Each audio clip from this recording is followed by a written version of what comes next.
Hello, everyone, and welcome to this week's episode of an VNture podcast, brought to you by your hosts Taros113 and MR. This week, we're going to be returning to our Iceberg episodes, our list of visual novels that we've read that from varying degrees of recommendability, from the top all the way down to the bottom, for various reasons. Today's episode is going to be covering more of MR's Iceberg as he takes us through a journey of some of his most appreciated works. So, MR, what do you have for us today? What's the first VN you want to talk about? Time, right? Since the last time. Yeah. Let's start with a big one, because it's a flagship title from Front Wing. Grisaya. Well, it's weird because I don't really truly remember what made me read it. If I remember correctly, I might have read somewhere that this is a trilogy. Yet, the first game features multiple endings. And I felt like, how does that even work? I think that was the trigger. That was the trigger for me to finally give Grisaya a try. So, let's start from the beginning. This is a story about a high school boy hiding a dark side of his life and a part-time job, trying to live the adolescence years in a school for rejects. It becomes very apparent very early on that even in the group of rejects that gathered here, he stands out the most as the one who does not really fit to the school life. This title features a very, for those that are on the know, a very Front Wing-esque protagonist, because they tend to write a cold, calculated, and very witty and or intelligent. Not the most often seen in a game with a romanceable heroines, self-insert. He's definitely not one of those. I think what they strike a really good job at is that the writers made it so that the cast really resonated with him in the high school despite his cold-hearted nature. They made it a point of all characters constantly making jokes and teasing each other, sometimes him being the center of attention, sometimes not. And his personality really plays into the straight man of the joke a lot of the time. So he really suits the tone a lot of those jokes are events. But then, once you power through a very long common route about a high school life, you reach a point, because this is a ladder structure VN with choices. You basically have a point in which when you make one of the choices, you will enter a chosen heroine's route. Then the shift quality and atmosphere is very fast, and the game changes direction from exploring how a misfit behaves in a high school into exploring in that route why that particular hero is rejected. And there is something that it's hard to describe, but a lot of commonality in my Iceberg is about stories that take a turn. And this is definitely one of those, because every route, I remember vividly, it had a very shocking and hard to decipher plot twist, which is, again, plus for me, because I did not anticipate, I think, any of them, to be honest. I think all of them caught me by surprise. But they are really out there. For those that read Grisaya, I'm pretty sure everybody remember a reminiscent story about bus trip gone wrong, because that particular route and story is the most crazy and realistic depiction of survival after an accident gone wrong for high schoolers to emerge alive from tragedy. This is just something that stays with you. And there's another one. Because Before I just want to make this point, finish it. oh yeah, totally. There's another one that is very unique in my VN reading experience, because it describes a person dealing with PTSD to such a high that I made a realistic depiction of PTSD. I had to quit. I just couldn't read that anymore at that time, so I had to quit, save the game, go away, and return 2 days later, because that was that real. Goodness, hope you're doing okay, MR. That one was So it's pretty common in character-focused stories and visual novels to have a common route that's mostly humorous or fun or lighthearted. And then once you get into the character routes of really getting to know these heroines, that's when the serious character development happens. Yeah. And that's when it takes a turn for more of a drama genre. But you mentioned that Grisaya is more of a ladder structure, right? Yes.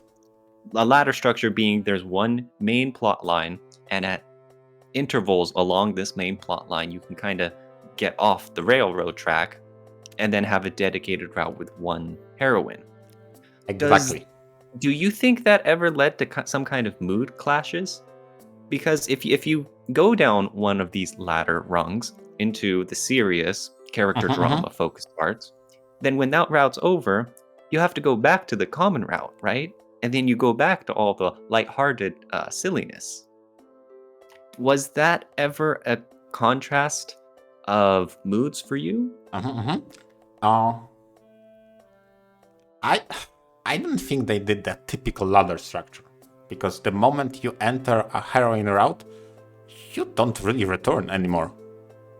You no longer return, so it's almost immediately you branch off, never to return to the commonality. I mean, once you finish her route. Uh-huh. And then it's like you get the ending, and then maybe the credits roll and so on. And then obviously you need to still play the other heroine routes, right? Yeah. So you got to go back and into the common route with a new game or load up an old save file, right? Yeah. And then is that part? Is it a little bit jarring? Have to kind of like refocus your mind after that? Definitely, especially as you can imagine, very. They still carry on with the jokes, right? It's still transition period before the serious stuff, let's call it, right? So there is a transition period from the humorous to serious at the start, meaning after you end the route in a very serious mode, you go back to the comedy. Probably because this is most what people do is skip the comedy, enter the route, and now you experience the transition from the humorous to serious. And yes, there is a tonality shift. You sometimes have to align. Probably this is why I tended not to play it immediately after. So for example, there are 5 romanceable characters that have a dedicated endings. After I finished one of them, I did not jump immediately to another one. So I had a day off not reading anything.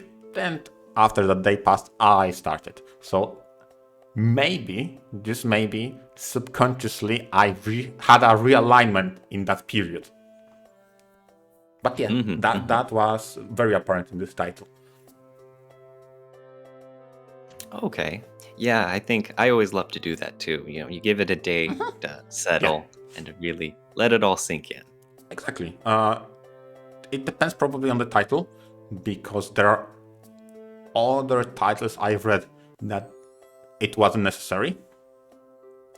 prime example of it was Princess Evangel, which I mentioned a lot before. That's a title with 4 romanceable characters.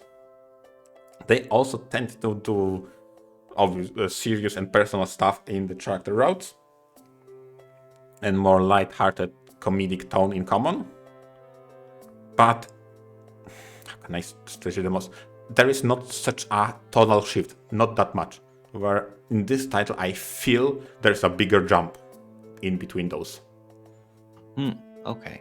At the very least, this is my perception on how I felt. Like they really went comedy with almost no development for characters in common route, I would say. And they went really ham on the routes proper. But with all that said, one question is left. How do you continue? I mean, you have 5 endings, 5 different endings. How can you make a sequel out of them? Right? And it's a trilogy. Yep. Not only a sequel, but rather also another one after that. They went with Fate Hollow Ataraxia route. So, and I think they made it a really clever, because with Hollow Ataraxia, I'm not really... I'm on the fence whether or not I like how they continued on from that. While in Grisaya, they pretty much merge all the routes, so nothing got concluded as it was in the story. But there's one more person who you never got an answer why he's a reject in the school. The protagonist. And that's the sequel. And I felt that was a very clever way of doing things. Oh, yeah, totally. I mean, for the one thing, for anyone unaware, is basically, for the sequel, they just acted like all the routes were canon, and the events in all of them happened? Yeah. Okay, pretty much.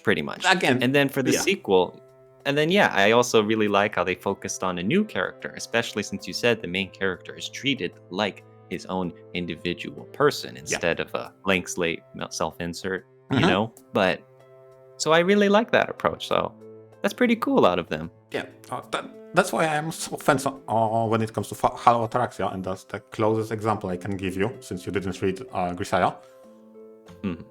There are parts of Hollow Ataraxia I felt like they did really well to transition from the Fate to the sequel. And there are some things that left too many questions for me to sit comfortable with. Because there was the point of those routes was you couldn't achieve perfect ending. Yet Hollow Ataraxia achieves perfect ending from the previous game. That's my probably the biggest problem with it. Ah, I see. Well, speaking of Grisaya, let's see. On your Iceberg, you put it kind of closer to the halfway point. So you kind of would recommend it, but not always. What do you think about that? That's definitely not a beginner event, right? Why not? Because it's not so easy digestible like a Katava Shoujo. You really need a lot of suspension of disbelief on one particular aspect.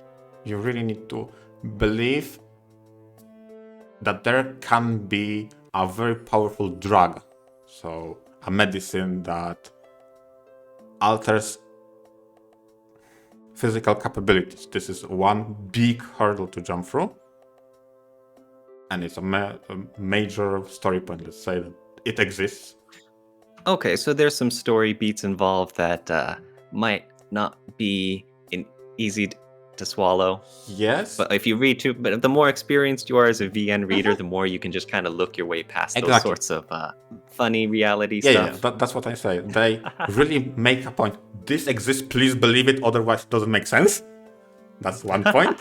That's why I focus so much on somewhat of a spoilerish thing like that exists, and you really need to believe it exists, otherwise nothing makes sense whatsoever. Okay. That's one point. And the other point, you have to believe that School for Reject also exists, because otherwise it also doesn't make sense.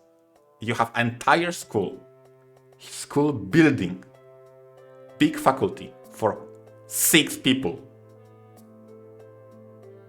No one else is there. Okay, few teachers also, but that's it. The entire school is dedicated for 6 people. You have to believe in that.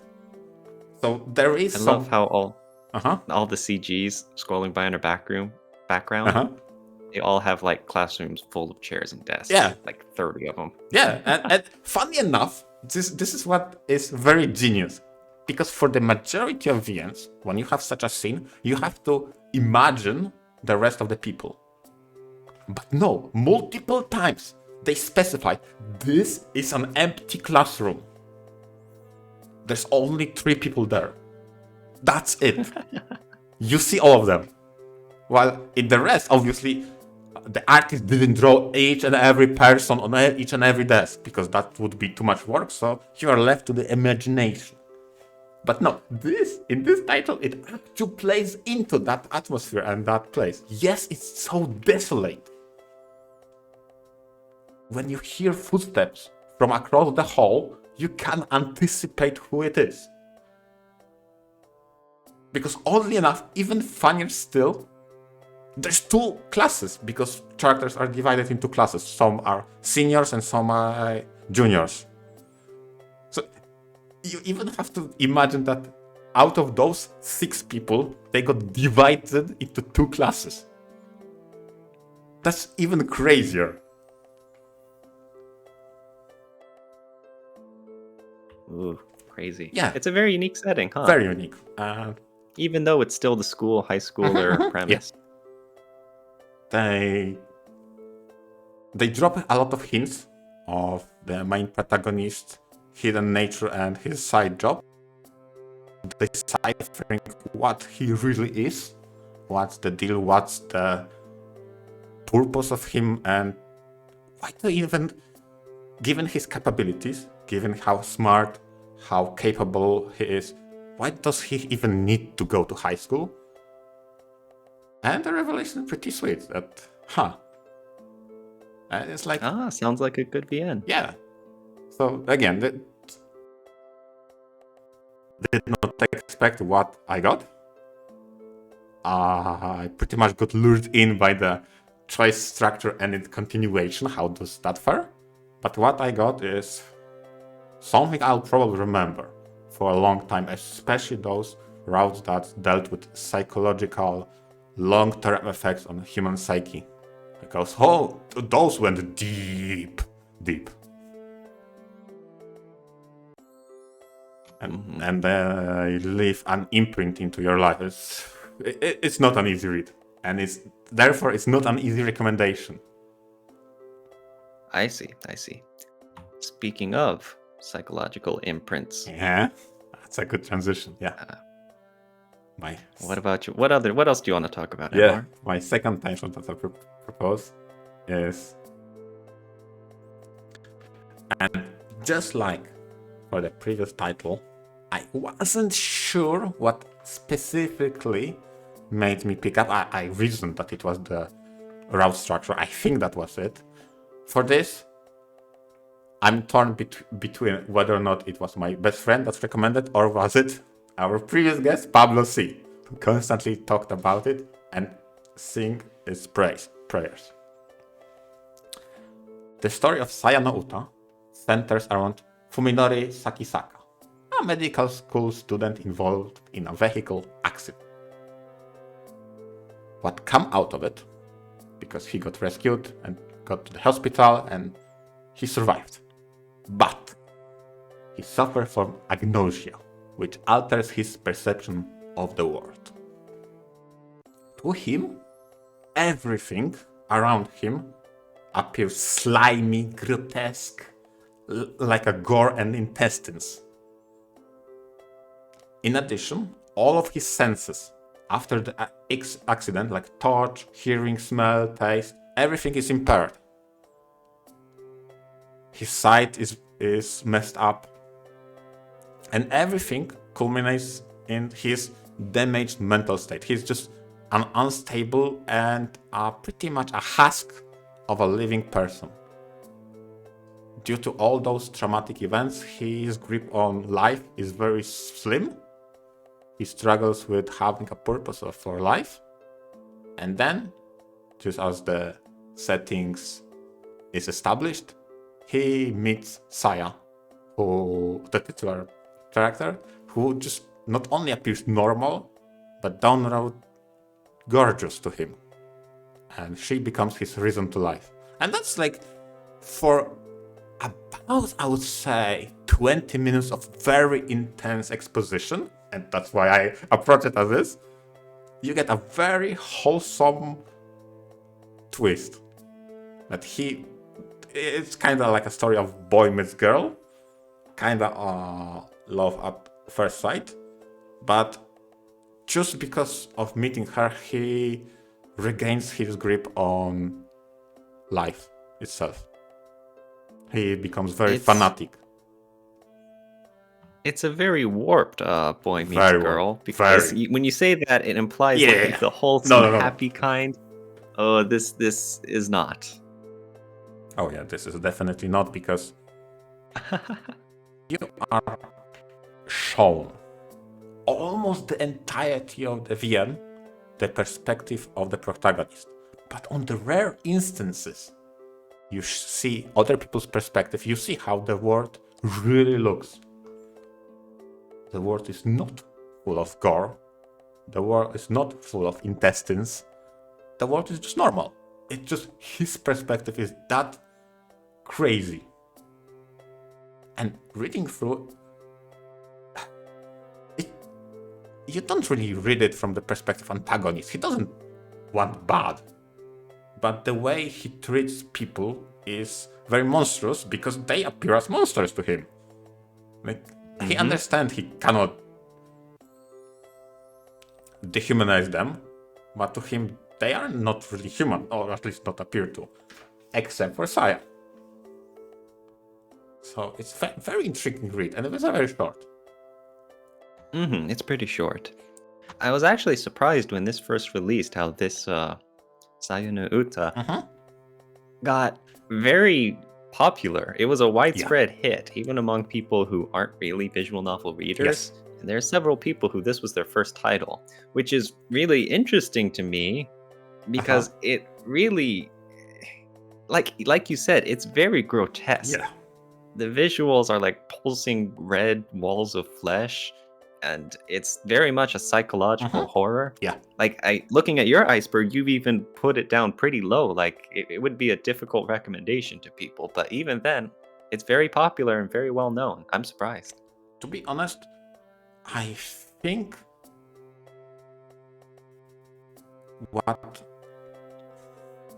make it very popular, this is my opinion, what makes it very popular and resonate with a lot of people, and this is also why I didn't put it lower on my Iceberg, is that it really plays well with people who like horror and psychological drama. Like, even if you haven't read any VNs whatsoever, but you'd have interest in drama books or horror movies, this is right up your alley, I'll be honest.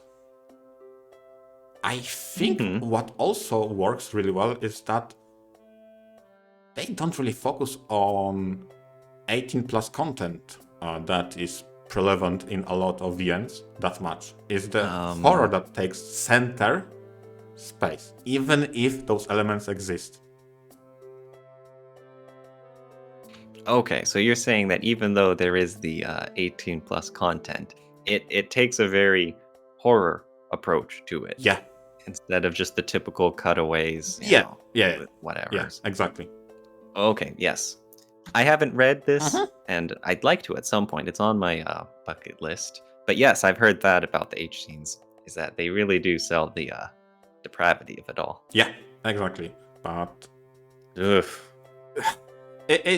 That probably this aspect is the hardest recommendation and or aspect to even speak, to say, oh yeah, you will definitely like it. Like, what the fuck? Right? It's like, no. Yeah. That's not the point. But that's what's advertised. I don't know. But what is advertised, in my opinion, is the fact that Gen Urobashi is the one behind this title, and he is very famous for a lot of works of his, be it light novels and anime. So also fans of his work could also be some of those that contribute to its popularity. So there's that. Oh yes, definitely. Yeah, oof, what a neat little visual novel, huh? Yeah, but this is one of those resonated with me. Short story that, again, if I had my way, I would definitely say, please make it so like 5 hours longer. It ended on a very cool note. I wanted to be expanded, but I guess they finished what they wanted. They made their point. They concluded the story. Fine. Okay, I get it. I just like longer titles if I have the choice. But speaking of short titles, this is a surprise to even me. And the next title I queued for my Iceberg is Kara Kara. Oh, where do I start from with this one? Definitely, what lured me in is its graphics, because its art style is very pretty. The artist did amazing job on this title, and its name familiarity and Catgirl's aesthetic was very reminiscent of Nekopara, because again, Karakara, Nekopara, right? Very closely, very similar name and aesthetic again with Catgirls on the front. And again, this is a term I use in a lot of my titles in Iceberg. Boy, did not expect what I got. This is a story set in a post-apocalyptic future.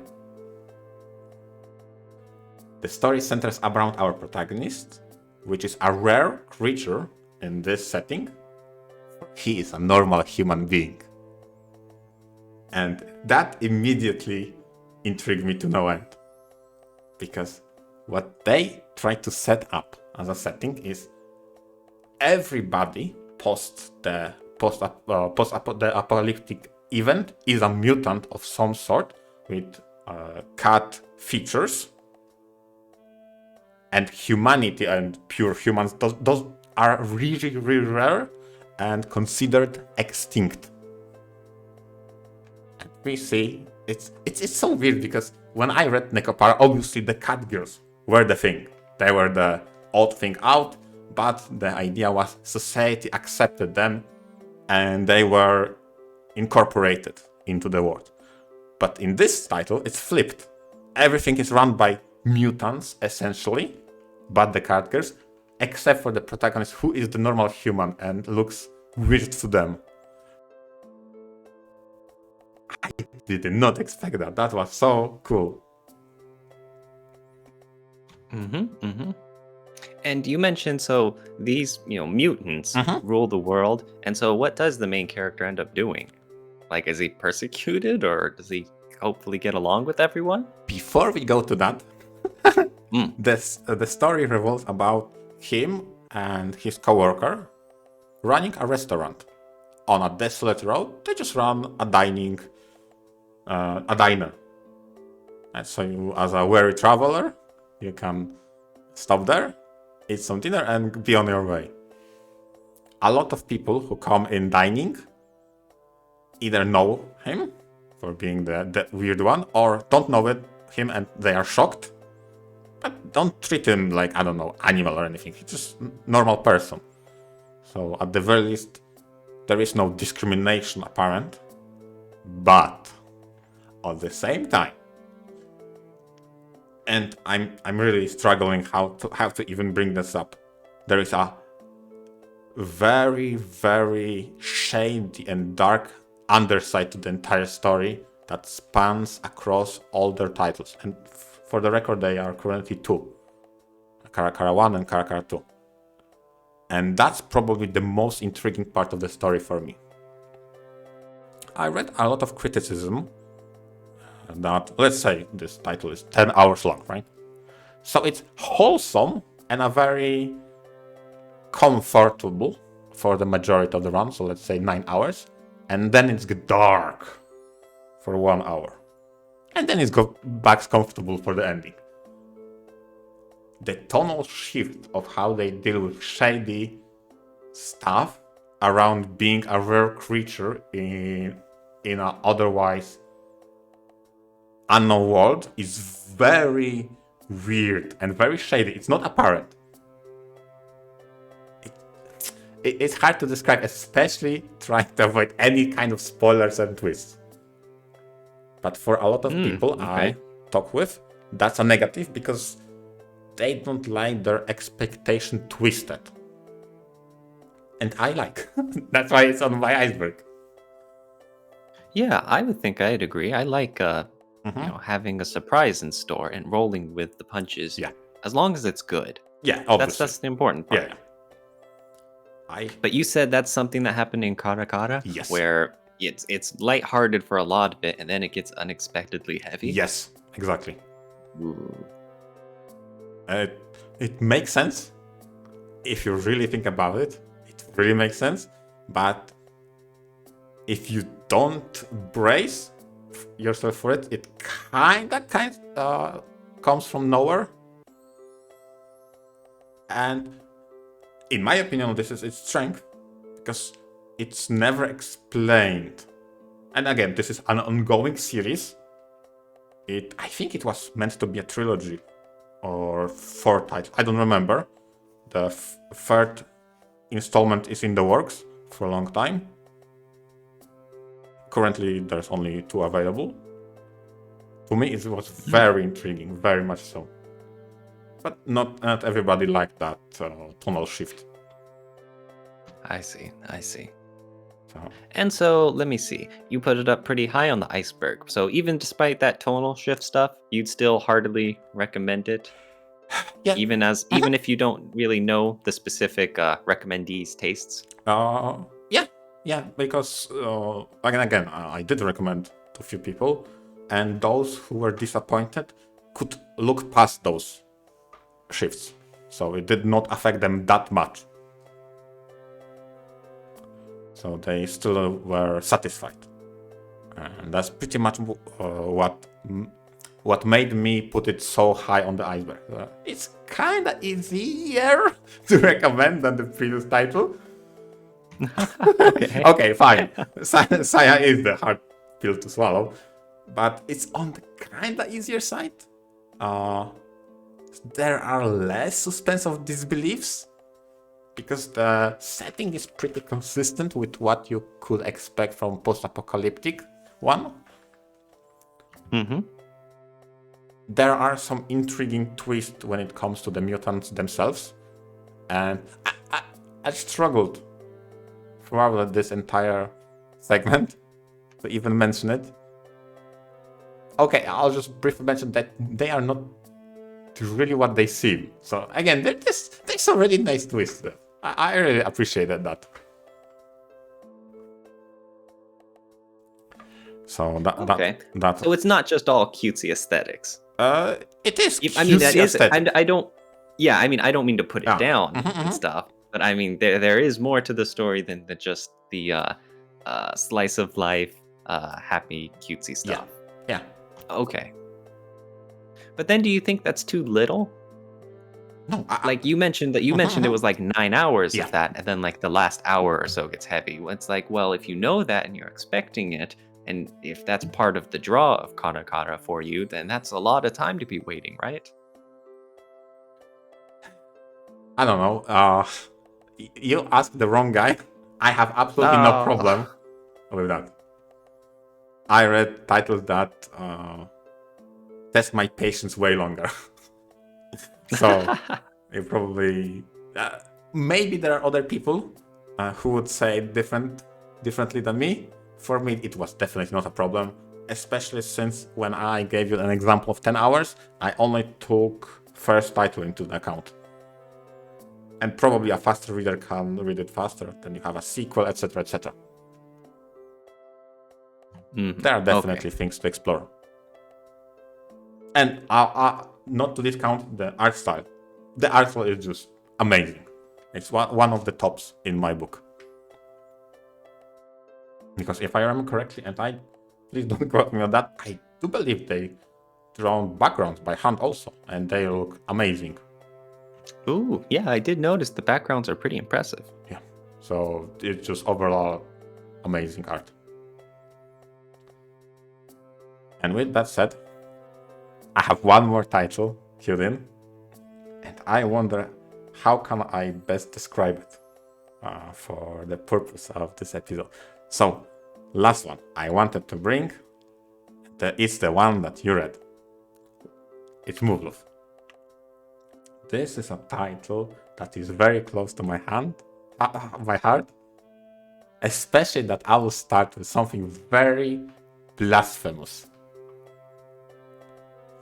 Muglov Extra is probably my favorite slice of life I've ever read so far. And that's a hot take, if I've ever heard one, because no one really, from the fans of Muglov, no one really likes Extra. And I love it. Yeah, specifically, you're talking about the first one, Muglov Extra, yes. Right? Mm-hmm. But to me, it's exactly what I expect from slice of life. Begins. I never care for realism, and I tend to avoid realistic slice of lives. And this is just enough wacky that just resonates with me immediately. It has normal, real-life high school setting, but it cracks up to the 11, the humor, the wackiness, the craziness. It just resonates with me really well. This is a story about easygoing protagonist and his high school life, who one day wakes up next to a very beautiful rich lady, and from that moment his life is complete chaos. It resonates with me on so many levels I can't even begin to describe. It resonates with you? Yeah. His approach. Oh, baby, I wish it resonated with me. His approach to friendship, his approach to presence, his approach to shared interest, his approach to goals, his approach yet not being a pushover. This is exactly, when I read it, I'm like, he even plays fighting games, which I also do. Like, what? I don't know what to say. Mm-hmm. I know you didn't read, because you didn't read the Photon Melodies and Photon Flowers. They are the epilogues of the stories that focus on aftermath of everything and showcase his hijinks from Extra, or at least expand on them. There's so much focus on what I think is the most important thing. It just resonates with me so much more than realistic. How can I say it? When typical slice of life just don't work on me whatsoever. Maybe because they try to be realistic and I can't get it, or something like that. Well, Muglov is just detached in its presentation, but it's so relatable in its message that it just resonates with me so hard. Well, a few things. Okay. I don't know how realistic a lot of slice of life titles are meant to be. They're kind of supposed to be the high point of daily life. Because if it was realistic, then it would just be a reimagining of people's normal high school lives, and not everyone had the best stuff, or even want to re-experience that. Yeah. And the other thing about Muglov Extra, one thing that I love about it too, is that the whole thing is just slapstick comedy. Yeah. It's completely unrealistic with all the shenanigans that they pull, and about the rich Maya summoning a whole line of buffet chefs to make Takeru lunch. Yeah. A lot. It's completely silly, and none of it is meant to be serious. And Sumika's Milky Drill punching him into the stratosphere. And that's what I really love. It's because this is fiction, and it's supposed to be like the height of enjoyment here. And so I guess that's the same angle you're trying to take too, where even below that, once you get into the character stuff and the personalities and the underlying emotions, a lot of it still resonates with you, Yeah. right? Exactly. It's probably this. It's funny when it comes to icebergs, when it comes to interest, when it comes to visual novels. I always struggle with the one to describe the ones that I like the most. Probably because they resonate so much, I don't really know it very well. And constantly, over and over, be it extra and on future sequels, there were points that it hit that just resonate with me and transcend its fantasy settings, be it morals, be it approach, be it stance, be it... How can I even describe it? I often try to summarize in 3 words. The most important thing. And they really, really showcase what is the most important for Takeru. And I gotta love it. Like, damn, that is so good. Mm-hmm. He is his own character, too. Yeah. He's not exactly Yes. a blank slate, what's it called, stand-in. Yeah, exactly. And I came very blind when reading this title. I know a lot of people didn't, and either got recommended or rushed through extra to get the sequels. I really took my time with the first installment. I love it a lot. It gave me context for the future installments, and I love those all the way to the end. I have some qualms about those, but it's very hard to discuss that without spoilers. But ultimately, it's... I don't know. It's not easy to recommend, but the slapstick nature of Extra. This is probably my approach. Why it's in this position on Iceberg. I think it's very easy to recommend try Extra. And if you liked what it shows, try Unlimited, so the sequel. And whether or not Unlimited resonated with you, maybe you would transition to the highlight of VNs, because Alternative is top 1 on VNDB and often regarded as one of the best, which is depends on who you ask, true or not. And then maybe you would like the Alternative. It's easy on one hand, but on the other hand, it's super hard to recommend to other people. But one thing it definitely has going for it is quality. Be it visuals, animation, presentation, transitions, movement. Everything in this title just screams quality to me. And to this day, I can't believe this is such an old title. Some of the VNs this year I read were so much poorer in their representation, transition, quality of CGs, background images, just incomprehensible to me this title is. And a little bit of a meme, and that people like to joke about me, I tend to write higher VNs who have bugs for characters. So if characters have their bugs rendered, they immediately get brownie points in my book.